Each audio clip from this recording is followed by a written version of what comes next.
सो इसमें हम detail discuss करेंगे। चैप्टर नंबर 10 है आपकी बुक का, जो natural book foundation opening and closing of stomata. Very important ये टॉपिक है।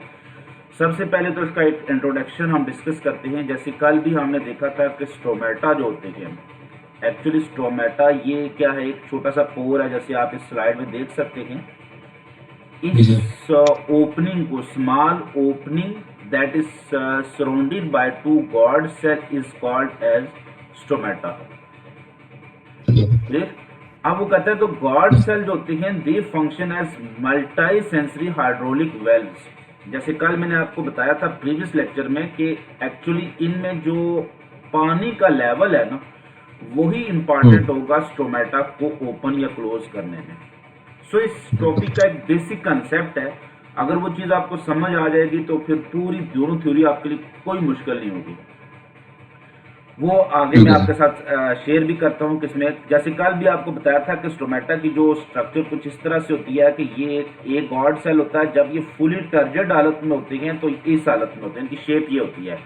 और इनके दरमियान में ये जो स्टोमा होता है वो क्या किस हालत में होता है, ओपन हालत में होता है। क्लियर? इसके लिए जरूरी है कि ये जो गॉड सेल है इसमें H2O का लेवल क्या हो, हाई हो। बिल्कुल क्लियर? तो जब भी वाटर इन गॉड सेल में मैक्सिमम होगा तो ये अपनी तनाव की हालत में होंगे, जिसको हम कहते हैं टर्जिड हालत। सही है। और स्टोमेटा क्या हो जाएगा, ओपन हो जाएगा। जब इसके रिवर्स काम हो जाएगा कि ये टर्जिड के बजाय फ्लैसिड हो जाएंगे, बिल्कुल ऐसे सीधे हो जाएंगे, तो दरमियान में चूंकि यहाँ पर टर्जिडिटी लॉस होगी तो ये क्या हो जाएगा, फ्लैसिड। और इस कंडीशन को हम क्या कहेंगे, स्ट्रोमा सेंटर से क्या होगा, इसका क्लोज हो गया। ठीक हो गया। अब सवाल ये है कि हम देखेंगे क्यों, कब पानी इसके अंदर जाएगा, H2O यानी पानी इसके अंदर कब जाएगा, और कब पानी इससे बाहर निकलेगा। यही इंपॉर्टेंट फैक्टर है जो इस पूरे वाल्व को कंट्रोल कर रहा है। तो चूंकि स्ट्रोमा वाल्व हो गया, ओपनिंग होगी, और ये ड्रिवन किससे है, पानी इसको कंट्रोल कर रहा है, इसलिए इसको कहते हैं हाइड्रोलिक वाल्व, पानी की मदद से चलने वाली। क्लियर? मल्टी सेंसरी इसलिए कहते हैं कि ये जो वाल्व होते हैं इनको बहुत से फैक्टर को ये सेंस कर सकते हैं। जैसे एनवायरमेंटल फैक्टर लाइट को सेंस करते हैं, उससे भी ये कंट्रोल होते हैं। लाइट इंटेंसिटी से, लाइट की क्वालिटी से, रेड है, ब्लू है, कौन सी क्वालिटी है, टेम्परेचर अफेक्ट करता है, ह्यूमिडिटी इस पर अफेक्ट करती है। इंट्रासेलुलर कार्बन डाइऑक्साइड, यानी इन गॉड सेल के अंदर कार्बन डाइऑक्साइड का लेवल हाई है या लो है, इंट्रा मीन इनसाइड, ठीक है, और concentration of sense by guard cell. ये सारी चीजों को because they sense more than 2 substance, इनको मल्टी सेंसरी हाइड्रोलिक वेल्व कहेंगे। सही हो गया। क्लियर? अब हम आते हैं कि 2 बड़े हाइपोथेसिस या थ्योरीज पेश की गई हैं। There are 2 hypothesis which may explain the opening and closing of stomata. एक हाइपोथेसिस या थ्योरी है स्टार शुगर हाइपोथेसिस, इसको हाइपोथेसिस भी कहते हैं, इसको थ्योरी भी कहते हैं। लिहाजा कोई अगर ऐसा स्टेटमेंट आ जाए तो परेशान नहीं होना, यही पॉइंट होगा। और दूसरा influx of potassium ion theory या हाइपोथेसिस। क्लियर हो गया? ये चीज आपसे शॉर्ट क्वेश्चन में पूछी जा सकती है या एमसीक्यूज में पूछी जा सकती है।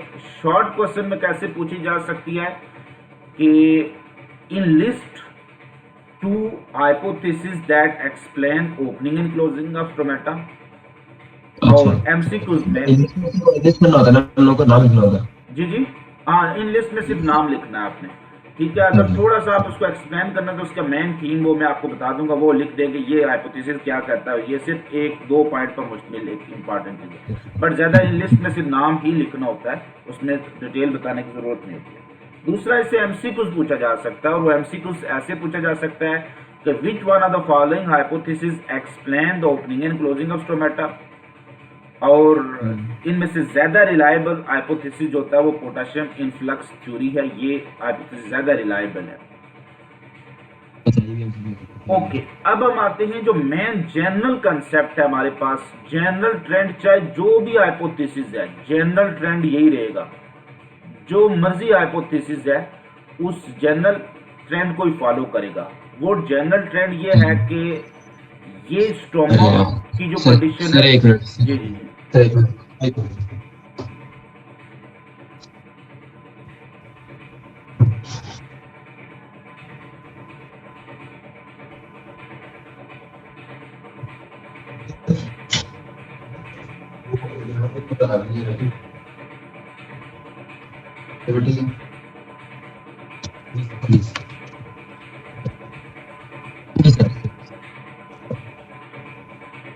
ओके बेटा, सो जनरल ट्रेंड यही रहेगा कि जैसे कि आप ये स्टोमेटा की दो पिक्चर देख रहे हैं, ये भी स्टोमेटा है और ये भी स्टोमेटा है।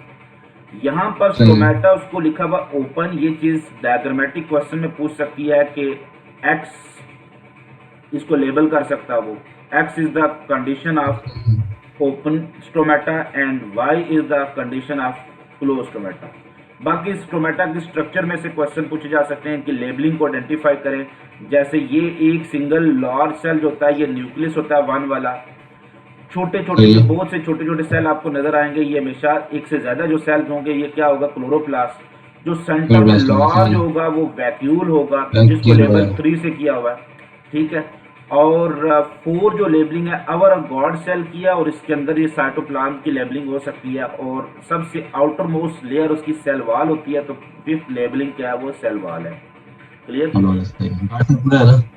जी जी। अब यहाँ पर जो जनरल ट्रेंड वही है, जनरल ट्रेंड जब भी स्टोमेटा के अंदर दोनों थ्योरी में एक पॉइंट ये होगा कि इससे पहले हमने पढ़ा कि पानी के ऑस्मोसिस का जो ट्रेंड क्या है, पानी हमेशा जहां पर भी हाई उसका वाटर पोटेंशियल होगा वहां से पानी हमेशा मूव करेगा किस तरफ, लो वाटर पोटेंशियल। ये चीज इंपॉर्टेंट होगी। अब हमने देखना है कि कब ये वाटर पोटेंशियल हाई होगा और कब लो होगा। इट्स मीन कि जब भी इस गॉड सेल के अंदर वाटर पोटेंशियल क्या होगा, हाई हो जाएगा, हाई हो जाएगा वाटर पोटेंशियल। तो ये जैसे इसमें गॉड सेल के अंदर वाटर पोटेंशियल क्या हो गया, वाटर पोटेंशियल इसके अंदर अभी इस कंडीशन में हाई है, लेकिन शुरू में इसमें वाटर पोटेंशियल क्या था, लो था। शुरू में इस वाटर पोटेंशियल क्या था, लो था। सराउंडिंग सेल में वाटर पोटेंशियल क्या था, हाई था। जो उसको सराउंड करते हैं एपिडर्मल सेल बाकी होते हैं, हाई था। क्लियर?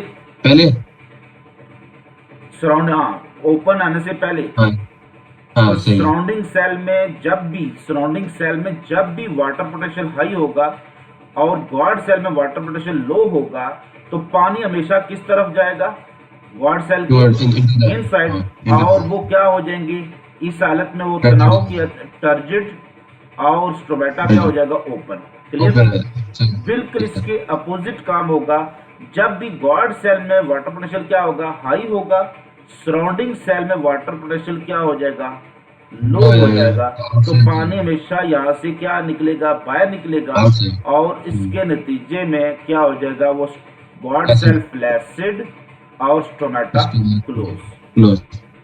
क्लियर? ये दोनों में यही होगा। स्टोमेटा भी हम दोनों हाइपोथेसिस में यही पढ़ेंगे, opening of stomata and closing of stomata.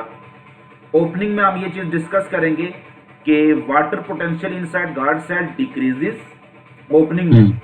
तो जब वाटर पोटेंशियल डिक्रीज होगा तो पानी सराउंडिंग सेल से क्या आएगा, अंदर आएगा, और गॉड सेल क्या हो जाएंगे, और स्टोमेटा ओपन। क्लियर? और क्लोजिंग में हम यही पढ़ेंगे कि water potential inside guard cell वो इंक्रीज हो जाएगा, बिल्कुल, और वाटर मूव आउटसाइड कर लेगा, फ्लैसिड हो जाएंगे, तो क्या हो जाएगा, क्लोज। क्लियर? अब दोनों थ्योरीज के अंदर बेसिक डिफरेंस यही है, बेसिक डिफरेंस। अब अच्छा, हमने कल पढ़ा था जनरल ट्रेंड के बेटा वाटर पोटेंशियल इंक्रीज कब होगा और वाटर पोटेंशियल डिक्रीज कब होगा। कौन सी चीज वाटर पोटेंशियल को डिक्रीज कर रही थी, डिक्रीज, कोई भी चीज जो क्या थी, सॉल्युबल थी, उसको हम सोल्यूट भी कह सकते हैं। जब भी कोई सोल्यूट आएगा तो वाटर पोटेंशियल क्या हो जाएगा, डिक्रीज हो जाएगा। और इंक्रीज कब होगी, जब कोई चीज इनसॉल्युबल आ जाएगी, यानी वो सॉल्युबल नहीं होगी। अच्छा, हाँ, सॉल्युबल होगी तो मॉलिक्यूल सारे उसके क्या होंगे, बिखरे होंगे ना, तो वो रेजिस्टेंस ज्यादा क्रिएट करेंगे। इनसॉल्युबल होगी तो एक ही वो जगह पर इकट्ठी हो जाएगी, तो सराउंडिंग तो एरिया फ्री होगा ना। क्लियर? बिल्कुल सर। तो जब भी सोल्यूट्स आएंगे या सॉल्युबल चीज बनेगी तो वो वाटर पोटेंशियल डिक्रीज, और इनसॉल्युबल चीज बन जाएगी तो या सोल्यूट निकल जाएंगे तो वो क्या हो जाएगा, वाटर पोटेंशियल जो इनसॉल्युबल में इंक्रीज हो जाएगा और सॉल्युबल में इंक्रीज हो डिक्रीज। जाएगा। क्लियर हो गया? जी अब सर। एक हाइपोथेसिस में स्टार शुगर हाइपोथेसिस में शुगर सॉल्युबल है या स्टार सॉल्युबल है? सर शुगर सॉल्युबल है। सो शुगर जब भी बनेगा तो क्या हो जाएगा, शुगर चूंकि सॉल्युबल है इसको क्या कहेंगे, सोल्यूट, वाटर पोटेंशियल क्या हो जाएगा, डिक्रीज। और जब भी वाटर पोटेंशियल डिक्रीज होगा तो स्टोमक डिक्रीज किस हो हालत जाएगा। में चले जाएंगे, ओपन हालत में। अच्छा ये बात डिग्री जो बात कर रहे हैं सराउंडिंग की बात कर रहे हैं, स्टोमा की बात कर रहे हैं? ये गॉड सेल के अंदर की बात कर रहे हैं हम। अच्छा बस सही हो गया फिर। हाँ डिग्री एक चलाएंगे तो फ्लैसिड हो गया। हाँ, तो जाहिर जब उनके अंदर क्या हो गया, वाटर पोटेंशियल डिक्रीज हुआ ना, अच्छा डिक्रीज हो गया तो बाहर के अंदर आ गया। हाँ सही हो जमीन गया। के बाहर क्या था, इंक्रीज था, अंदर डिक्रीज हो गया ना। हाँ बाहर इंक्रीज है हाँ तो पानी बाहर से अंदर की तरफ आएगा, तो क्या हो जाएगा हाँ। वो, इस हालत में जब भी वाटर पोटेंशियल डिक्रीज हो जाएगा, किस चीज का, ये सारी चीज हम एग्जिट। किसके बारे में पढ़ेंगे, गॉड सेल के अंदर की बात करेंगे, हम सिर्फ उसको डिस्कस कर रहे हैं।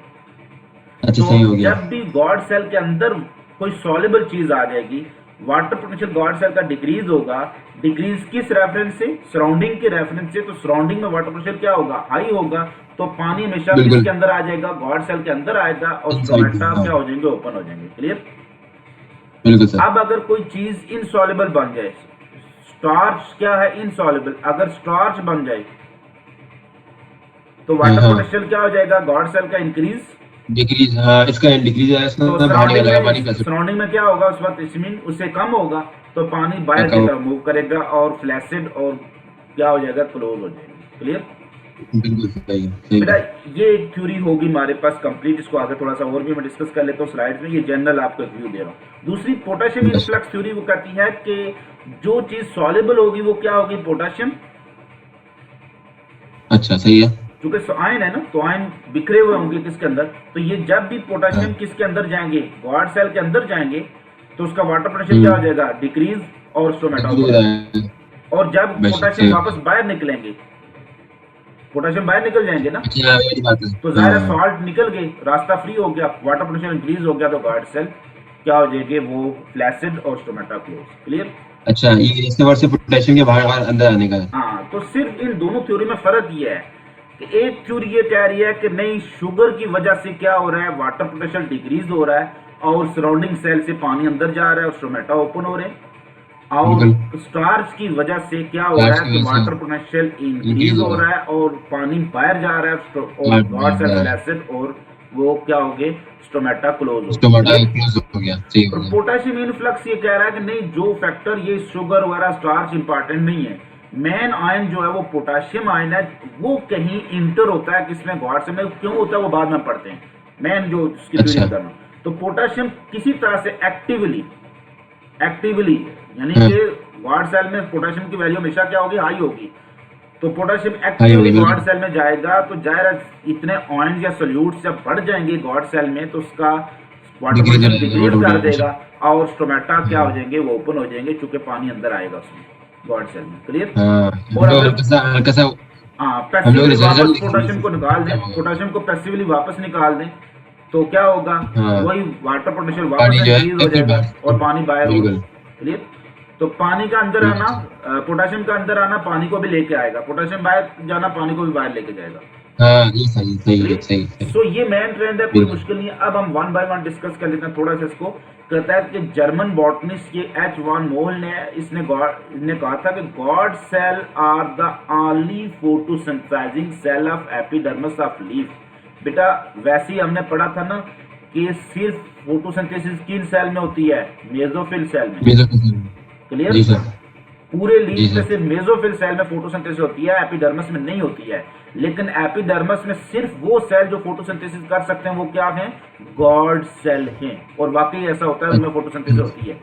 ये बहुत बड़ी एक्सेप्शन है जी। ये क्वेश्चन एमसीक्यू में आ जाता है कि only photosynthesising cell of epidermis are guard cell.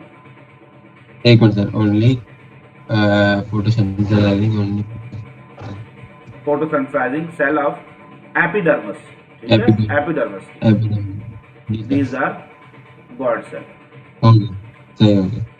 सो वो कहता है कि sugar are produce in them during day, दिन के बाद फोटोसिंथेसिस होती है ना, हाँ पूरी होती है। शुगर बनेगा शुगर बनेगा। और स्टोमेटा ओपन हो जाएंगे। अच्छा शुगर बनेगा, एक मिनट हल्का समझा दोबारा कि शुगर, हाँ, शुगर बन गया, इसका मतलब शुगर जो है ना, हाँ उसके अंदर बन गया, सही हो गया, सही हो गया, गार्ड सही। सेल में वो बन रहा है ना, गार्ड सेल में हाँ शुगर बना, गार्सिल। शुगर सॉल्युबल होता अच्छा है। हमने गार्सिल की बात कर रहे थे। हाँ तो हाँ गार्सिल बन गया और वाटर टेम्परेचर डिक्रीज हो गया, जी इसकी जी, वजह से टर्जिडिटी आ गई। वो उसमें टर्जिडिटी, पानी अंदर आएगा और टर्जिडिटी डेवलप हो जाएगी। और रात के बाद चूंकि फोटोसिंथेसिस नहीं होती है हाँ हाँ बिल्कुल नहीं होती है, तो इसका मतलब स्टार्च शुगर, नहीं बना। शुगर कंज्यूम हो जाएगा ना, जो शुगर है वो कंज्यूम हो अरे जाएगा हाँ और हाँ जो हाँ बना हुआ है उसको फौरन स्टोरेज फॉर्म में कन्वर्ट कर दिया जाता है, किसमें, स्टार्च में। हाँ। तो इट्स मीन के सॉल्युबल चीजें खत्म होगी, सोल्यूट कंसंट्रेशन क्या होगी, सोल्यूट कंसंट्रेशन कम हुई तो वाटर पोटेंशियल हाँ इंक्रीज हो वाटर जाएगा। टेम्परेचर बढ़ गया। हाँ वाटर तो बाहर पोटेंशियल निकल इंक्रीज जाएगा। हो गया, अब पानी भी बाहर चला जाएगा फिर, क्योंकि वाटर पोटेंशियल हाँ तो अंदर आई ऑक्सीजन होगी। क्लियर, तो ये सिंपल सी इसकी बात है। तो ओपनिंग ऑफ स्टोमेटा, फिर आपने इसकी हेडिंग लिखनी है कि अकॉर्डिंग टू स्टार, ये तो उसका जनरल व्यू था ना स्टार शुगर हाइपोथेसिस का, कि दिन के बाद शुगर बनेगा, रात के बाद क्या बनेगी, स्टार्च, इसलिए इसको कहते हैं स्टार शुगर हाइपोथेसिस। अच्छा सही हो गया। ओपनिंग ऑफ स्टोमेटा कैसे होगी, व्हेन शुगर लेवल राइजेस, क्यों राइज होगा, बिल्कुल सर का इंक्रीज। क्योंकि लाइट हाँ है, फोटोसिंथेसिस होगी, सोल्यूट कंसंट्रेशन इंक्रीज और water potential decrease. Water potential गिर क्योंकि गया, ज़ाहिर है सही हो सोल्यूट गया। कोई एक पोटेंशियल इंक्रीज होगा, दूसरा खुद डिक्रीज होगा, इन आपस में अपोजिट हैं ये।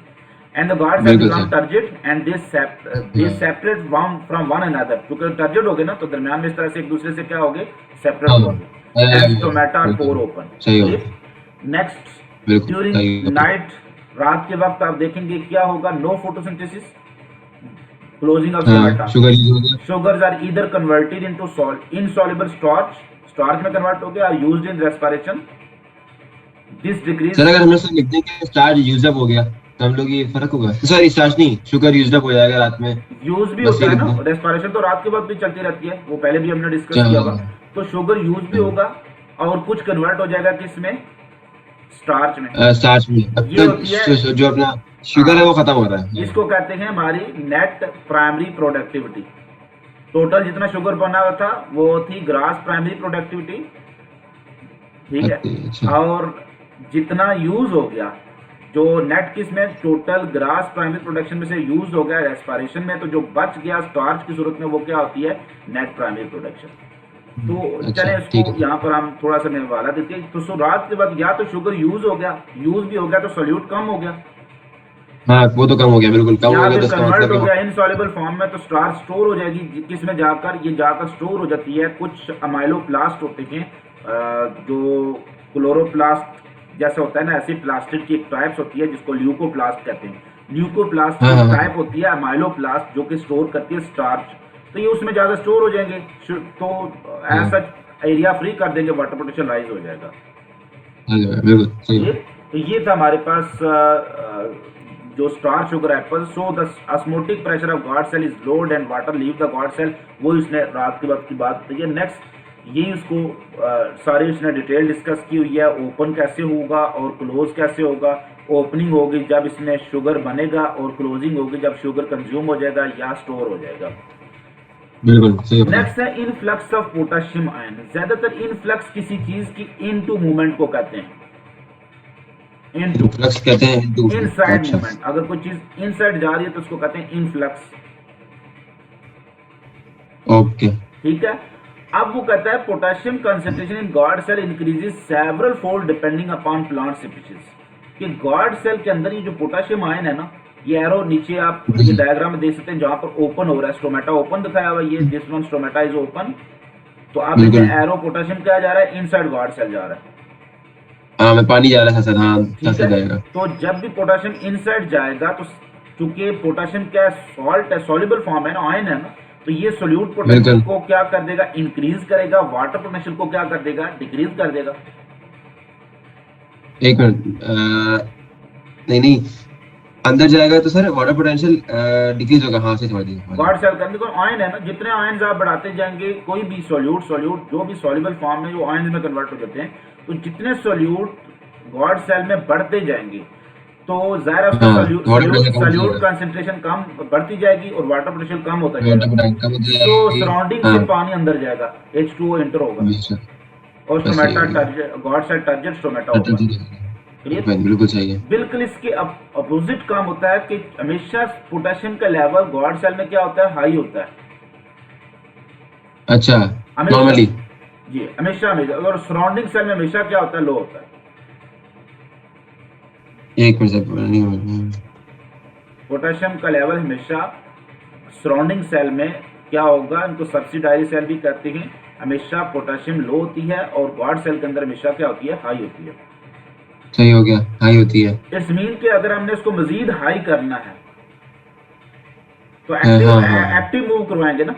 लो से हाई की मूवमेंट क्या होगी, एक्टिव। तो ये जो पोटेशियम अंदर जा रहा है ये मूवमेंट क्या होगी, एक्टिव मूवमेंट होगी। एक मिनट आपने भी क्या बताया, पोटेशियम जो है वो अंदर होता है पहले से। हमेशा पहले भी हाई कंसंट्रेशन में था, लेकिन इसको मजीद हाई कर दिया हमने, किस पोटेशियम को मूव करवा दिया, किसने, एक्टिवली तो मूव। पहले हाई तो वाटर भी हाई होगा फिर। नहीं, पानी की कंसंट्रेशन देखो ना, उसके हिसाब से बैलेंस होती है। ये हम with reference to surrounding cell discuss कर रहे होते हैं, ठीक है, विद रेफरेंस टू अच्छा सराउंडिंग सेल। अच्छा सही सही समझ ठीक है। गया। तो अच्छा पोटेशियम अगर शुरू में थोड़ा मतलब बाहर से शुरू में अगर से हम कहते हैं लो था लेकिन अंदर हाई था, तो उसके हिसाब से पानी की वैल्यू एडजस्ट हुई पड़ी है। हमने मजीद उसमें अच्छा पोटेशियम ठीक शिफ्ट किया, मजीद पोटेशियम जब शिफ्ट किया ना, तो पानी की कंसंट्रेशन इसमें वाटर पोटेंशियल क्या हो जाएगा, ड्रॉप हो जाएगा। जो भी था वाटर है, वाटर पोटेंशियल पोटेंशियल ड्रॉप होगा। तो बिल्कुल। जैसे अंदर ड्रॉप होगा तो वो जो बाहर की वैल्यू बाहर जो से आ रहा है थोड़ी थी ये, वो भी क्या हो जाएगी, वो ज्यादा हाई, तो पानी अंदर चला जाएगा। बिल्कुल और सही जब समझ भी गया। पोटेशियम हाई से लो की तरफ पैसिव मूव करवाएगा, तो पैसिव जब मूव पोटेशियम बाहर करेगा तो क्या होगा कि बाहर की साइड पर वाटर पोटेंशियल क्या हो जाएगा, वो वाटर पोटेंशियल डिक्रीज हो जाएगा और अंदर वाटर पोटेंशियल क्या हो जाएगा, इंक्रीज। तो पानी भी बाहर निकल जाएगा पैसिवली।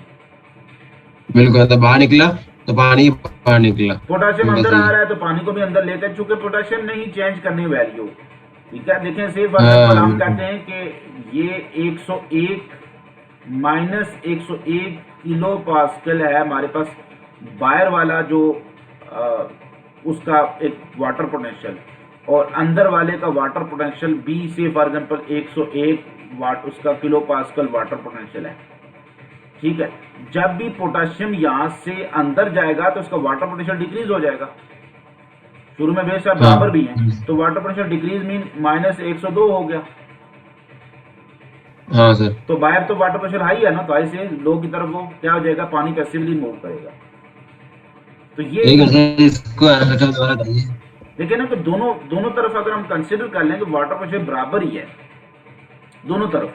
अच्छा हाँ मतलब बराबर है, वाटर पोटेंशियल बराबर की है, बात अगर करेंगे बराबर भी बीच है में तो हम एकदम से कंसिडर पोटेंशियल करें तो कम आया जब भी उसने हर दर कर दिया। जिस तरफ सॉल्ट जाएगा ना, सोल्यूट फैसला करेगा ना कि उसका पोटेंशियल मजीद डिक्रीज होगा या हाँ डिक्रीज बिल्कुल होगा। बिल्कुल। तो अगर पोटेशियम अंदर आएगा तो जिस तरफ सॉल्ट जाएगा उसका वाटर पोटेंशियल क्या हो जाएगा, डिक्रीज हो जाएगा। तो अंदर डिक्रीज होएगा तो बाहर तो हाई रहेगा। सही। तो पानी इसलिए हमेशा हाई से लो की तरफ मूव करेगा। और अगर पोटेशियम बाहर आ जाए तो बाहर को क्या कर देगा, वाटर पोटेंशियल को वो डिक्रीज कर देगा और अंदर क्या रहेगा, वो इंक्रीज होगा। तो इंक्रीज से तो ये एक मेन फैक्टर होता है कि एक्चुअली सॉल्ट डिसाइड कर रहे होते हैं कि वाटर पोटेंशियल डिक्रीज हो रहा है या इंक्रीज हो रहा है। इसलिए जिस तरफ पोटेशियम जाएगा वाटर पोटेंशियल उधर डिक्रीज हो जाएगा। जिस तो हम लोग तरफ कहते हैं कि वाटर पोटेंशियल जो है बाहर और जब नॉर्मल होते हैं और अंदर सेम होता है, सिर्फ और सिर्फ चेंज कर रहा होता है, पोटेशियम आयन कर रहा होता है। ये जो पोटेशियम है ना, ये वाटर पोटेंशियल को डिक्रीज या इंक्रीज कर रहा है। क्योंकि सही। दोनों तरफ अगर वाटर पोटेंशियल का सेम ही था, ये टर्जिड हालत में थे और सब्सिडाइज हालत में भी पोटेशियम के कोई ऐसे वाटर की कोई कमी नहीं थी। तो पोटेशियम जैसे ही अंदर जाएगा तो अंदर जाने का मतलब है कि पोटेशियम ने अंदर का वाटर पोटेंशियल डिक्रीज कर दिया। अब बाहर तो अंदर कर दिया। जो वो वैल्यू थी वो कांस्टेंट ही है ना, बाहर और बाहर से अब वो अंदर हाई आ हो गया गया। और अंदर क्या हो गया, लो। तो पोटेशियम जिधर अंदर जाएगा ही वो कर दिया। उस तरफ वाटर पोटेंशियल डिक्रीज कर देगा और पानी उस तरफ मूव कर जाएगा। एंडोस्मोसिस। हाँ बिल्कुल। अब देखेंगे जैसे हम देखें ना कि आप अक्सर कहीं से पानी लीक हो रहा है, अब वहां से पानी क्या करते हैं, वो जी थोड़ा सर। सा गड़ा भर जाता है तो गड़ा खाली कर देते हैं, वापस पानी और आ जाता है। हाँ हाँ बिल्कुल बिल्कुल ऐसे ही हाँ। होता है कि वो वाटर प्रेशर जिस तरह डिक्रीज होगा ना तो पानी उधर मूव कर जाएगा। तो सो ये वो हाँ सही हो गया, समझ पोटेशियम गया। जो ओपनिंग ऑफ स्टोमेटा वो कहता है कि stomata open due to active transport of potassium ion into the guard cell. Active क्यों? कि पोटेशियम की वैल्यू अंदर हाई होती है, बाहर लो होती है, और जब भी वो बाहर जाएंगे पैसिव, अंदर आएंगे तो एक्टिव। अच्छा एक मिनट सर, ओपन सर, ये क्लास के बाद शेयर कर देंगे साइड्स, जी जी, क्लास के बाद ये थोड़ी साइड्स जो शेयर कर दीजिएगा, नोट्स बनाने हैं। चलो ठीक होगा, ठीक है, मैं आपको शेयर कर दूंगा। तो मैं ओके सर। कोशिश होगी, मेरा ये जो इसको मैं ऑटो रिकॉर्ड पर भी लगाया हुआ है, तो अगर तो ये अच्छी रिकॉर्ड होगी तो मैं अपने यूट्यूब चैनल पर ये पूरी वीडियो आपको दे दूंगा, वहाँ से भी आप इसको देख लेना दोबारा से। सो नेक्स्ट हम डिस्कस करते हैं कि opening of stomata according to influx of potassium ion क्या है, कि पोटेशियम एक्टिवली जाएंगे क्या इनटू गॉड सेल, और गॉड सेल का वाटर पोटेंशियल क्या कर देंगे, डिक्रीज कर देंगे, पानी मूव करेगा इनटू द गॉड जी सेल सर, और वो टर्जिड हो जाएंगे और स्टोमेटा ओपन हो जाएगा। बिल्कुल सर। क्लियर? क्लोजिंग कैसे होगी? Reverse process. एक्टिवली हाँ अंदर आई थी, हाँ, एक्टिवली अंदर आई थी, पैसिवली बाहर पैसिवली बाहर जाएंगे। जाएंगी, और जैसे ही बाहर जाएंगे तो बाहर का वाटर पोटेंशियल क्या हो जाएगा, डिक्रीज हो जाएगा, तो पानी भी बाहर चला जाएगा फिर। ठीक है, ये दूसरी बिल्कुल सही। दूसरी इस यहाँ देख सकते हैं, जैसे ही पोटेशियम बाहर जा रहे हैं एरो आउटसाइड, तो पानी भी आउटसाइड, हाँ, क्योंकि वो पानी बाहर पोटेशियम जाएगा, बिल्कुल। डिसाइड कर रहा है वाटर पोटेंशियल किस करना, तो ये वाटर फैक्टर है। पोटेंशियल से ज्यादा हो, पोटेशियम आयन बाहर गया, अंदर का वाटर पोटेंशियल ज्यादा हो गया, जी जी, क्योंकि जिस तरफ स्विच चली गई पोटेशियम ना। जाएगा ना, जिस हाँ, तरफ पोटेशियम जाएगा वाटर पोटेंशियल उधर डिक्रीज हो रहा है। सही बात है। ठीक है, तो अंदर उसको ला रहे हैं एक्टिवली और बाहर जा रहा है वो पैसिवली। हाँ बिल्कुल सर। पानी हमेशा पैसिव ही रहेगा, पानी की मूवमेंट हमेशा पैसिव रहेगी, यहाँ पर ऑस्मोसिस ही शो करेगा, लेकिन वाटर पोटेंशियल डिक्रीज हो रहा है ना, पोटेशियम जिधर जा रहा है तो उस तरफ वाटर पोटेंशियल डिक्रीज कर देता हाँ, है। तो पोटेशियम का है कि एक्टिव करता है, वो तो बाकी जो सही हो जी, गया। तो सो क्लोजिंग ऑफ स्टोमेटा कहता है accumulation of potassium decreases the osmotic potential of guard cell, water enter the guard cell by osmosis. ये तो ओपनिंग थी, उसके बाद फिर क्लोजिंग क्या होगी, the stomata close by reverse process involving passive diffusion of potassium from guard cell. अब ये पैसिव ट्रांसपोर्ट या पैसिव डिफ्यूजन की बात है? पैसिव ट्रांसपोर्ट जनरल टर्म है और डिफ्यूजन इसकी एक टाइप है। अच्छा, पैसिव पैसिव डिफ्यूजन, ट्रांसपोर्ट अगर इसको जरा जनरल टर्म है। पैसिव में ऑस्मोसिस भी आ जाती है, पैसिव ऑस्मोसिस भी आप कह सकते हैं, पैसिव प्रेशर, पैसिव आप इसमें प्रेशर फिल्ट्रेशन भी कह सकते हैं, पैसिव आप इसमें फैसिलिटेटेड डिफ्यूजन भी कह सकते हैं। इस पर मैं एक वीडियो शायद मैं रिकॉर्ड जल्दी कर दूंगा, ये बहुत इंपॉर्टेंट कंसेप्ट है, movement across plasma membrane. Active एक जनरल प्रोसेस है, जहाँ भी एनर्जी यूज होगी ना वो एक्टिव ही होगी, चाहे वो फैगोसाइटोसिस होगी, कैरियर मेडिएटेड एक्टिव होगी, वो जनरल एक टर्म होती है एक्टिव। एक्टिव वर्ड एनर्जी से रिलेटेड होता है और पैसिव एनर्जी के बगैर होता है। अच्छा सही हो गया। ठीक है, तो ये थोड़ा सा, बाकी तो पैसिव की आगे टाइप्स होती है, कहीं डिफ्यूजन होती है, कहीं ऑस्मोसिस होती है, कहीं फैसिलिटेटेड डिफ्यूजन, उस पर मैं बाद में लेक्चर। तो पैसिव डिफ्यूजन का मतलब होता है ये है, डिफ्यूजन हमेशा पैसिव ही होती है। ठीक है, तो डिफ्यूजन भी लिख सकते हैं, जस्ट पैसिव। ठीक है, तो सो ये रिवर्स प्रोसेस होगा, moving water out of the, तो ये होगा जब पानी देखें बाहर जा रहा है, पोटेशियम बाहर जा रहा है तो स्टोमेटा क्लोज है, पानी पोटेशियम एक्टिवली अंदर आ रहा है और पानी भी अंदर आ रहा है तो स्टोमेटा ओपन हो गया। तो इसमें दो चीजें जस्ट आपने याद रखनी है कि जब पोटेशियम का इनफ्लक्स होगा, इनफ्लक्स मीन इनसाइड, वो हमेशा क्या होगा, एक्टिव होगा। हाँ बिल्कुल सही है। और पानी हमेशा क्या, ऑस्मोसिस शो करेगा। ठीक है, जिस तरफ पोटेशियम जा रहा है उस तरफ वो वाटर पोटेशियम को डिक्रीज कर रहा है, लिहाजा पानी उस तरफ आ जाएगा पैसिवली। बिल्कुल सही है। इसके अपोजिट होगा, इनफ्लक्स के बजाय उसको ई फ्लक्स कहते हैं। ठीक है, इनफ्लक्स, ई फ्लक्स का मतलब बाहर जाना, एग्जिट हो जाना, तो ये हमेशा क्या होगा, पैसिव होगा। इनफ्लक्स जो है पैसिव होगा, बिल्कुल सही है। सो ओपनिंग चूंकि इनफ्लक्स की वजह से हो रही है, इसलिए इसको कहते हैं influx of potassium ion theory. अच्छा अच्छा अच्छा, क्लियर? बिल्कुल सर। ओके, अब सवाल ये पैदा था, इसका भी थोड़ा सा जिक्र है पीटीबी में, आपकी बुक में भी इसको इसी टॉपिक के अंदर ही लिखा हुआ है, इसलिए what control the movement of potassium into and out of guard cell. हमने देखा कि एक्टिवली अंदर भी जा रहा है और पैसिवली बाहर आ रहा है, क्या चीज कंट्रोल करती है? तो दो फैक्टर बड़े इंपॉर्टेंट है जो इसको कंट्रोल करते हैं, level of carbon dioxide in guard cell और exposure to blue light. Light बड़ी इंपॉर्टेंट है। अच्छा जी जी, ये कि इसको कंट्रोल करना पड़ता है इसको। जी जी। अब ये जो पोटाशियम क्यों एक्टिवली अंदर जा रहा है, कौन इसको भेज रहा है, एक्टिवली क्यों जा रहा है, इसकी भी रीजन है कि वो क्यों अंदर जा रहा है, क्यों बाहर जा रहा है। तो इसमें दो बड़े फैक्टर है। एक जो इसके अंदर होता है कार्बन डाइऑक्साइड की कंसंट्रेशन, और फिर ब्लू लाइट है, ये बहुत इंपॉर्टेंट फैक्टर होते हैं। तो इसमें जो ज़्यादा हम इसको अगर डिटेल में भी डिस्कस करते हैं कि क्या इसमें कंडीशन होती है, जो यहाँ पर आप देख सकते हैं कि जब भी पोटाशियम इनटू द सेल जा रहा है तो साथ पानी भी क्या जा रहा है, इनसाइड जा रहा है। अब ये यहाँ पर ये डॉट क्यों शो किया हुआ है, ये डॉट क्यों सर?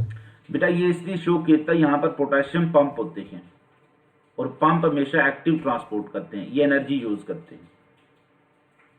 सही है, सही है, सही है। जैसे ये ऊपर है ना हाइड्रोजन पंप, तो हाइड्रोजन पंप भी होते हैं, ये भी एनर्जी जैसे हमने बायोडाइवर्सिटी में पढ़ा था ना, वो केमियोस्मोसिस के उसमें जी। एटीपी सिंथेज तो पंप करता है। पानी को देखो ऐसे ही शो किया हुआ सेमी परमेबल मेम्ब्रेन से गुजर रहा है, लेकिन पोटेशियम को पंप में से गुजार रहा है। तो पोटेशियम पंप होते हैं जो उसको एक्टिवली पंप करते हैं अंदर, और उसके नतीजे में क्या होता है, वो टर्जिड हो जाता है।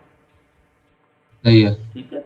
नेक्स्ट है इसमें लेवल ऑफ कार्बन डाइऑक्साइड किस तरह से पोटेशियम को कंट्रोल करता है। अब आपको पता है कि दिन के वक्त क्या होता है, start of photosynthetic activity in the morning, दिन के वक्त स्टोमेटा खुल जाते हैं, जनरल ट्रेंड यही होता है।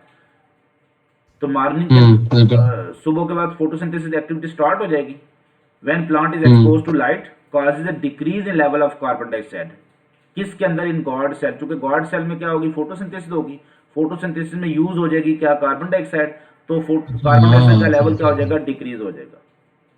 सही हो गया। क्लियर। तो जब भी मतलब मौजूद थी वो खत्म होना शुरू हो गई। जी जी, जब भी low level of carbon dioxide होगा ना, ये फेवर और stimulate the influx inward movement of potassium ion, ये एक्चुअली पोटेशियम आयन के उस पंप को एक्टिव कर देता है जो कि पोटेशियम को एक्टिवली मूव करते हैं टू द गॉड सेल। अच्छा, इसका मतलब जब भी शुरू में वो फिर टर्जेट आते हैं, फिर खुल जाएगा, वो सब चीजें। ठीक है, बाकी वही चीज होगी। अब वो कहता है पोटेशियम क्यों एक्टिवली पंप किया, किसने किया, क्या रीजन। तो उसमें पहला फैक्टर जो है वो कार्बन डाइऑक्साइड है, कि जब भी कार्बन डाइऑक्साइड का लेवल गॉड सेल के अंदर लो होगा तो इस low level of carbon dioxide में पीएच राइज कर जाती है। Low level of carbon dioxide mean pH rise कर गई। अच्छा, चूंकि कार्बन डाइऑक्साइड बेटा क्या हाँ बनाती है, देखिए कार्बन वो है ना, डाइऑक्साइड इसलिए बनाती है बात H2O, और H2O क्या कन्वर्ट होता है, उसे मिलकर H2O कार्बोनिक एसिड, और कार्बोनिक एसिड H पॉजिटिव और HCO3 ये बना देती है। तो जब भी low level of carbon dioxide होगा तो उसके नतीजे में क्या होगा कि ये बाइकार्बोनेट आयन दोबारा से कंज्यूम हो जाते हैं, कार्बोनिक एसिड बनता है, ये वापस कार्बन डाइऑक्साइड कंज्यूम होती रहती है, तो पीएच जो इंक्रीज कर जाती है। अच्छा, ये बात आई है मुझे। जब भी कार्बन डाइऑक्साइड जो होते हैं ना, कार्बन डाइऑक्साइड की कंसंट्रेशन डायरेक्टली रिलेटेड होती है पीएच के साथ, सॉरी इनवर्सली रिलेटेड होती है पीएच के साथ। जितनी कार्बन डाइऑक्साइड की कंसंट्रेशन ज्यादा होगी, पीएच इतनी कम होगी, यानी एसिडिक होगा। हाँ बिल्कुल सही बात है। क्योंकि बेटा ये एक इक्विलिब्रियम एग्जिस्ट करता है, कार्बन डाइऑक्साइड ज्यादा होगी तो फॉरवर्ड रिएक्शन होगा, कार्बन डाइऑक्साइड वाटर से रिएक्ट करेगी, कार्बोनिक एसिड बनेगा, कार्बोनिक एसिड टूट कर क्या बनाएगा, H पॉजिटिव आयन, और H पॉजिटिव आयन पीएच को क्या कर देते हैं, डिक्रीज कर देते हैं। अच्छा अच्छा, इसलिए सही हो गया। तो जब कार्बन डाइऑक्साइड कम होती जाएगी तो आप वो ली चैटलियर प्रिंसिपल केमिस्ट्री में पढ़ते होते हैं कि जब भी आप रिएक्टेंट को निकालते जाएंगे तो रिएक्शन जो इक्विलिब्रियम है रिएक्टेंट की तरफ शिफ्ट हो जाएगा। तो कार्बन डाइऑक्साइड जब भी लो होगी तो कार्बन डाइऑक्साइड कंज्यूम होती जा रही है ना, दिन के बाद कार्बन डाइऑक्साइड, तो ये रिएक्शन बैकवर्ड आ जाएगा, तो प्रोटॉन कम होते जाएंगे। तो अच्छा, प्रोटॉन इस्तेमाल, हाँ जाहिर है CO2 में आने शुरू वो वापस H पॉजिटिव और HCO3 मिलकर क्या बन जाएंगे, कार्बोनिक एसिड, कार्बोनिक एसिड वापस टूट जाएगा कार्बन डाइऑक्साइड H2O में, और कार्बन डाइऑक्साइड क्या कंज्यूम होती जाएगी, तो पीएच क्या हो जाएगी, बढ़ती जाएगी, यानी एसिडिक से बेसिक एनवायरनमेंट होता जाएगा। क्लियर, सही हो गया, सही हो गया। इसलिए बस ये इतना पॉइंट आपने याद रखना कि जब भी low level of carbon dioxide कब होगी, मॉर्निंग के टाइम। क्यों, फोटोसिंथेसिस कार्बन डाइऑक्साइड को यूज कर लेगी। पीएच बढ़ने से कौन से पंप एक्टिव हो जाएंगे, पोटेशियम पंप एक्टिव होंगे तो स्टोमेटा ओपन हो जाएंगे। एक मिनट, पीएच इंक्रीज, हाँ जी, पीएच इंक्रीज हो जाएगी, पोटेशियम, ठीक है, ये गॉड सेल की है, गॉड सेल की पीएच इंक्रीज हो रही है। हाँ हाँ, पोटेशियम पंप जो है ना वो एक्टिव हो जाते हैं। ठीक है, तो पोटेशियम, तो जब भी पीएच इंक्रीज होगी तो पोटेशियम पंप एक्टिव हो जाएंगे। क्लियर, इनफ्लक्स होने शुरू आता है। तो जब ये पोटेशियम मतलब पीएच वापस क्या हो जाएगी, डिक्रीज हो जाएगी तो ये इनएक्टिव हो जाएंगे, तो पोटाशियम बाद में फिर वो लीक चैनल के जरिए लीक भी हो जाता है, वो दूसरे चैनल ओपन होते हैं तो पैसिवली मूव करता है। सही सो हो गया। यहाँ पर आप थोड़ा सा इसने ये डिस्कस किया कि ये सनलाइट है, ये लाइट लीफ पर पड़ रही है, लीफ पर पड़ने के बाद कार्बन डाइऑक्साइड कंज्यूम होती जा रही है और पानी अंदर जा रहा है। कार्बन डाइऑक्साइड देखो स्टोमेटा उसने ओपन बताए हुए हैं कि जब भी लाइट होगी तो स्टोमेटा, इट्स मीन कि दोनों थ्योरी इस चीज पर तो मुत्फिक है कि दिन के बाद स्टोमेटा ओपन होंगे। हाँ हाँ बिल्कुल बिल्कुल, क्योंकि इनको जाहिर है कार्बन डाइऑक्साइड चाहिए। कार्बन डाइऑक्साइड दिन को बनेगी, फोटोसिंथेसिस होगी, शुगर भी बनेगा। तो ये वो कह हाँ रही है नहीं शुगर इंपॉर्टेंट है, ये कह रही है कि नहीं कार्बन डाइऑक्साइड कंज्यूम होती है तो वो पोटेशियम आयन इंपॉर्टेंट फैक्टर, तो ये ज्यादा वैलिड है as compared to previous one. So दूसरा है exposure to blue light. Blue light होती है बेटा दिन के वक्त बहुत ज्यादा होती है ब्लू लाइट, और ये सबसे ज्यादा इफेक्टिव लाइट है फॉर फोटोसिंथेसिस। बिल्कुल फोटोसिंथेसिस में जब अवर लाइट पड़ रही हो ना पूरी जो हमारी, तो उसमें ब्लू लाइट की इंटेंसिटी ज्यादा होती है। अच्छा, वाइट वैसे लाइट में। वैसे ही याद रखना कि इंडिविजुअल अगर हम लाइट दें तो रेड लाइट, इंडिविजुअल अगर लाइट दें तो हम रेड लाइट्स में सबसे ज्यादा फोटोसिंथेसिस होती है इंडिविजुअल अगर हम दें। अच्छा सही है। लेकिन अगर आप सोलर एनर्जी दे रहे हैं ना तो सोलर एनर्जी में ब्लू लाइट क्या होती है, वो उसकी इंटेंसिटी ज्यादा होती है, ब्लू लाइट की एक तो मिनट। फिर फोटोसिंथेसिस ब्लू में ज्यादा होती है। अच्छा एक मिनट, आगे वीडियो खत्म हो गई। ओके मैं चेक कर लेता हूँ इसको।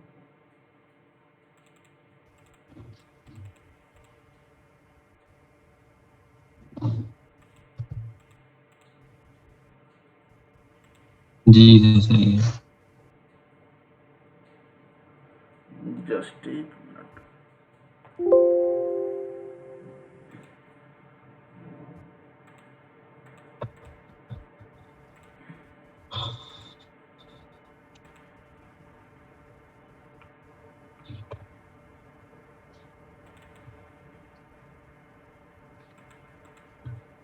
ओके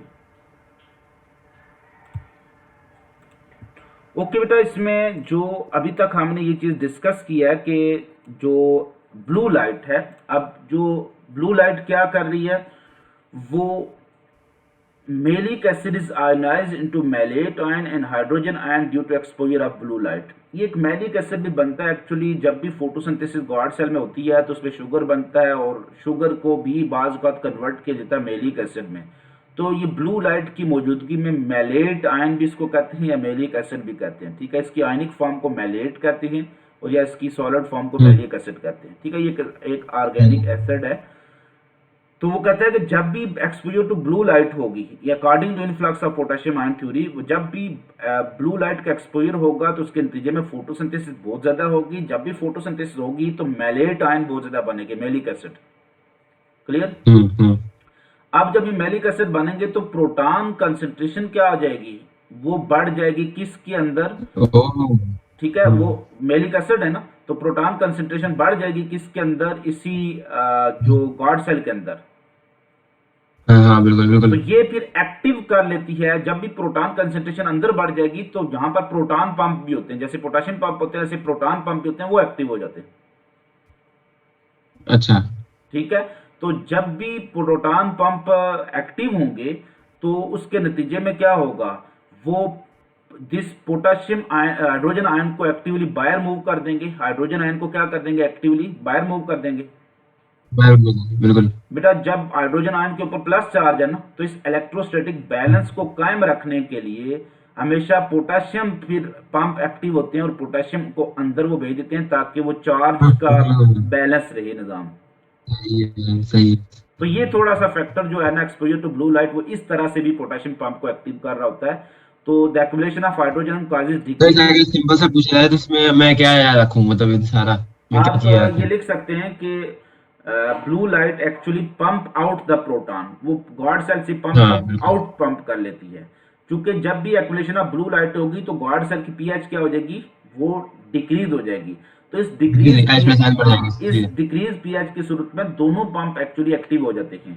एक प्रोटॉन पंप भी है और दूसरे पोटेशियम पंप भी है।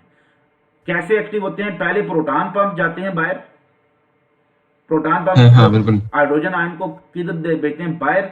जैसे ही वो हाइड्रोजन आयन बाहर जाते हैं तो उसके नतीजे में क्या होगा, वो इलेक्ट्रोस्टैटिक बैलेंस डिस्टर्ब होगा, तो उसको कवर करने के लिए पोटेशियम पंप जो होते हैं उसको अंदर भेज देते हैं ताकि वो बैलेंस बिल्कुल कायम ठीक रहे। है। ठीक है, तो ये एक फैक्टर है।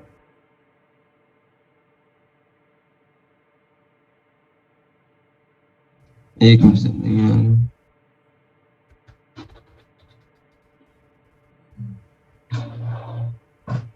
सही हो गया sir.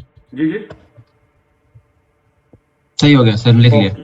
So in general trend, वैसे अगर आपसे पूछे कि what is the general trend of opening and closing of stomata, तो आप यही बताएंगे, so in general stomata open during day and close at night, this prevent needless loss of water by plant when it is too dark for photosynthesis. अब रात के बाद photosynthesis होती नहीं है, लिहाजा स्टोमेटा को भी हाँ क्लोज तो कर पानी दो ताकि हाँ। वो पानी का लॉस न हो। तो plants open their stomata by actively pumping potassium in the god cell causing water to flow by osmosis। तो जब भी स्टोमेटा उन्होंने ओपन करने हैं, जब भी, तो वो एक्टिवली क्या करेंगे, पोटेशियम को पंप कर देंगे और गार्ड सेल को खोल लेंगे, हाँ स्टोमेटा को जो स्टोमेटा को खोल लेंगे। तो इस तरह से ये एक जनरल कंक्लूजन कि कब स्टोमेटा ओपन होंगे और कब स्टोमेटा क्लोज होंगे। सही। क्लियर, तो ये टॉपिक यहाँ तक कंप्लीट हो जाता है, opening and closing of stomata. So next जो हमारे पास टॉपिक है वो हम डिस्कस करेंगे, वो है ट्रांसलोकेशन ऑफ ऑर्गेनिक सोल्यूट्स, यानी जिसको हम फ्लोएम ट्रांसपोर्ट करते हैं, बिल्कुल तो उसको हम डिस्कस करने जा रहे हैं।